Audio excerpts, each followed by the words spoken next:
Hello,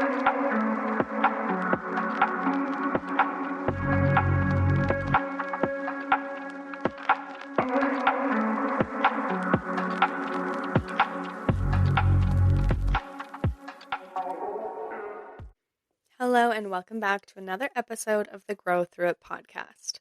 My name is Julia, and today we're going over how I prep for the new year.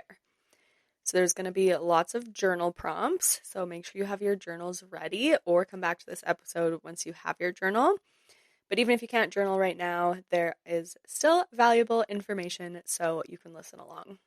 We're also going to do some reflecting and goal setting. So the first thing I do is reflect on what went well this year and what I learned. So I did a whole episode on that last week. That was kind of my reflection. So make sure you do that as well. I do have some journal prompts here that you can use to reflect on your year. And make sure you use this as a non-judgmental reflection. So it's not success versus failure. It's just what went well and what you learned. The first journal prompt I have is, what moments from this year am I most proud of? And something I like to do sometimes is go through my camera roll or even my calendar to remind myself of what I did that year. Because I think we often forget all the things we did in one year. But if you look at your photos and videos for reminders, or your calendar, or looking back in your journal, if you wrote in your journal, you can see what you accomplished that year. The next question is, when did I feel the most like myself? So you can reflect on things you did, things you accomplished, new things you tried, or anything that just made you feel like yourself. The next question is, what challenged me? So maybe you went through a couple hard things or a lot of hard things, or maybe you tried something new. Think about all of the things that challenged you this year. And then underneath, I want you to write what it taught you. So what did each of those challenges teach you? Because there's always a lesson in our challenges. The next question is, what am I grateful for that I might be overlooking?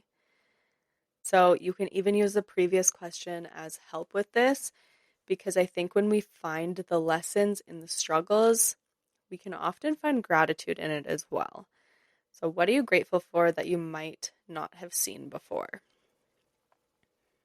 And then the last question is, what patterns showed up in my health, relationships, or mindset?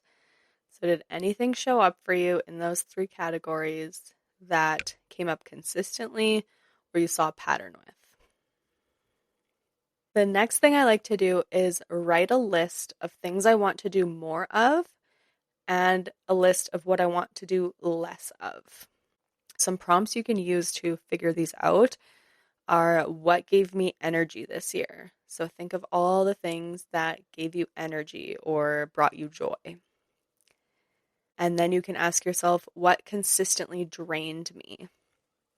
So was there something or someone that you often felt drained after being with them or doing that thing? And then what do you want more of in your health, your relationships, your work, your daily routines? Make sure you think of things for each of those categories. And then what do I want less of? You can do this mentally, emotionally, physically. And there's another question I want you to ask, and it's, what am I saying yes to out of habit instead of alignment? So what are you saying yes to just because you feel obligated to? And is it something you genuinely enjoy, or is it something you want to change? I'll share a couple things from my list as well to maybe give you some ideas, but I'd like you to try to do it by yourself first, and then you can listen to what I put after, just so you can add on instead of being influenced by what I have. So what I want to do more of in 2026, I have hiking, exercising, running, challenges. I used to do these monthly challenges during COVID, and they were really fun, and I got reminded of them the other day. And I want to incorporate that back because I typically do quite well when I have a challenge. I also put time with friends, social events, self-care, posting on social media, yoga, time outside, reading, consistency, and cleaning. And then what I want to do less of in 2026 is drinking alcohol, procrastinating, scrolling, phone time around others, and starting over on Monday. Another thing I like to do is look at the previous year's list to reflect. Now, I realized I don't think I did this in 2025, or I guess it would be 2024 when I reflected. I think I did all the other ones. I don't think I did this part, which I usually do, so I'm not sure why I didn't. And if I did, I just can't find it. But I do like to reflect on all of the things I put on the previous year to see whether or not I accomplished that. And it also gives me ideas as well. The next thing I like to do is do a bingo card for the year. So this will be my third year in a row doing it, and I found it to be really helpful.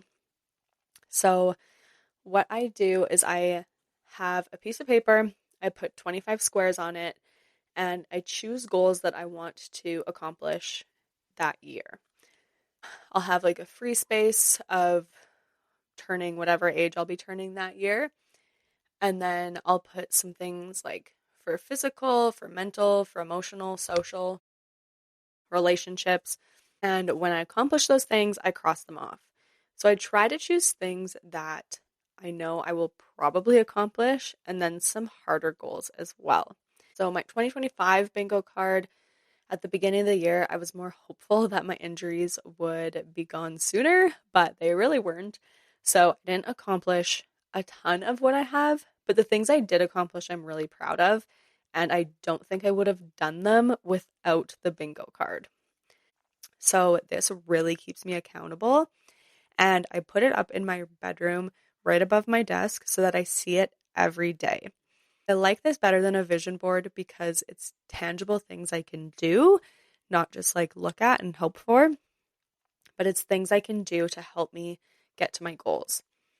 And I can't forget about my goals because I see them every day. It also helps because Paul sees it too, and he can help keep me accountable as well. I'm going to share a couple of the things I accomplished in 2025, and then I'll share some things I'm adding to my 2026 bingo card. I will also post on my Instagram when I complete this. I do have to write it out still, and I don't have a ton of time before Christmas, but I will for sure do it before the new year. But I will show you the finished product once it's up on my Instagram story. For my 2025 bingo card, a couple of the things I accomplished are planning 5 dates. So I wanted to prioritize that and make sure Paul and I were both planning dates, not just him. I also have 7 solo dates. So I went out by myself 7 times to different things and did things that I really enjoyed. It just helps me do more things by myself and create more independence. Another thing I did was went to the women's festival, so I knew that was like going to happen no matter what, but I still wanted to add it. Go camping, 1 week no spending, read 5 fiction books, new hairstyle. I will also, by the end of the year, read 15 personal development books. I'm on my last one right now. Pay off my credit card, which I didn't think would happen, to be honest. I thought that was like a stretch goal, but I am accomplishing it by the end of the year, which is really exciting. Release podcast episode weekly will also be accomplished. And again, the other ones were just not going to happen because of my physical injuries as well as just some circumstances that happened this year. So that was my 2025 bingo card. For 2026, I wanted to add things that, again, I knew I could accomplish and things that were going to happen no matter what, because it gives you a sense of accomplishment when you mark off those goals. So there was a few ones that I added to my 2025 bingo card that I didn't do that I'm adding to my 2026 one. I did change them up a little bit though, or at least some of them, to make it a little easier on myself and a little bit more general. So for 2026, I have read 12 personal development books. Although I completed 15, or I will complete 15, I felt like it was a lot and I wasn't absorbing the information as much. So I think 12 is just more manageable for me. And I'm still reading a book a month, which is great. I have read 5 fiction books again, which I did accomplish, but I want to do it again. Run 5 kilometers, no stopping, pay off all debt. My free spaces turn 30. I have released podcast episode weekly again. Complete 75 hard again, which I didn't do this year, but I will be doing next year. 3 challenging hikes instead of specific hikes, just because, again, I don't know what my body's going to be like, but I want to do 3 challenging hikes. 5 pull-ups. This was on my 2024 bingo card and I completed it, but not being able to work out for a year, I obviously lost that, so I want to get it back. 30 days of meditation. I guess I'm just going to share all of them with you. 30 days of meditation, volunteer, which I didn't do this year. I really wanted to. I just felt really busy this year and didn't have a ton of time. So I want to do it next year. Try a new experience, go camping again, host a game night, get a facial, get a new car, which will happen no matter what. Attend a class, get my splits back, go on a solo date. And this one I'm a little more specific on, but I'm only doing one. So I'm going to do other solo dates throughout the year as well. But for this one, I want it to be specific. So either like going for dinner by myself or a meal or going to a movie. So some things that scare me a little bit more and are more like date-like. I also have sunrise hike, go through a document folder that's been weighing on me for a while. I have a folder of all like important documents and I just need to go through it and organize it and get rid of anything I don't need. Go to 3 sound bowl sessions, yoga once per month minimum. I'm hoping to do more, but I think once a month is very doable. 3,000 followers on socials and pictures and videos monthly. So making sure I'm prioritizing, documenting the moment. So as you can see, all of these are quite specific, and I know when I will reach those goals, and I will keep track of those goals. I've seen some people add like lose weight or save money, and those just aren't trackable. Like, how are you going to track that if you save $1, you're saving money, right? So I think it's just important to be very specific on your goals. Again, for me, the bingo cards have been great. I really enjoy doing them and I enjoy seeing them every day. And it works way better for me than any other vision board or goal setting I've ever done before. So I highly recommend it if you've never done it before. I think at the end of the year, it's also really important to have a clear vision and goal for January. So, not just looking at the whole year, but looking at how you're going to spend your January and how that's going to set up your whole year. Another journal prompt: how do I want January to feel? What habits would support that feeling? So, maybe it's working out, drinking more water, following a meal plan. What does my ideal ordinary day look like? And what support do I need going into the new year? A couple prep ideas you can do is cleaning and resetting your space. So I know after the holidays it can be a little chaotic. Usually you are hosting or you have a bunch of new presents or you've done a lot of cooking or baking and your space can be a little messy or disorganized. So I think resetting that space before January is really important. You can plan nourishing meals, so plan out your meals for the first week of January. Stocking foods that make you feel good, so choosing really nourishing, healthy foods. Scheduling movement and rest, making a calendar for yourself and scheduling in when you're going to work out, when you're going to go for walks, when you're going to go to a workout class, whatever it may be.